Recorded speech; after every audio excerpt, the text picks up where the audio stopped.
ICE officer identified in fatal Minneapolis shooting as 10-year veteran previously injured in line of duty. Minneapolis. The Immigration and Customs Enforcement (ICE) officer who fatally shot a woman during a targeted enforcement operation in South Minneapolis on Wednesday has been identified as Jonathan Ross. The identification comes as local and federal officials continue to clash over the circumstances of the shooting that has sparked widespread protests and political tension across the state. The officer's history. According to reports from Fox 9, Jonathan Ross is a 10-year veteran of the ICE Enforcement and Removal Operations (ERO) Special Response Team. This is not the officer's first high-profile encounter involving a moving vehicle.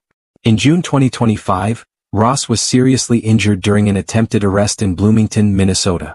Court documents reveal that during that incident, a suspect accelerated while Ross's arm was trapped inside the vehicle, dragging him for approximately 50 yards. The encounter left Ross with multiple large lacerations that required 33 stitches to close. Vice President J.D. Vance addressed Ross's history on Thursday, stating that the officer deserves a debt of gratitude for his service and citing the physical toll of his previous injuries as context for his actions during Wednesday's fatal encounter. Conflicting accounts of the shooting. The shooting occurred around 9:30 a.m. Wednesday at the intersection of East 34th Street and Portland Avenue. The victim, identified as 37-year-old Renee Good, was a mother of 3 and a U.S. citizen. The Department of Homeland Security (DHS) has labeled the incident an act of domestic terrorism, claiming that Good weaponized her vehicle and attempted to run over federal agents.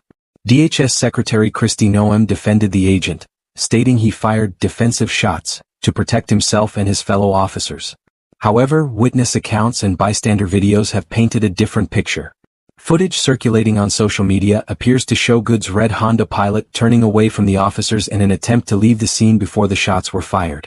Minneapolis Mayor Jacob Frey has been vocal in his criticism of the federal narrative, calling the self-defense claim bullshit, and demanding that ICE leave the city immediately. Investigation and local fallout. The investigation into the shooting has further strained relations between local and federal law enforcement.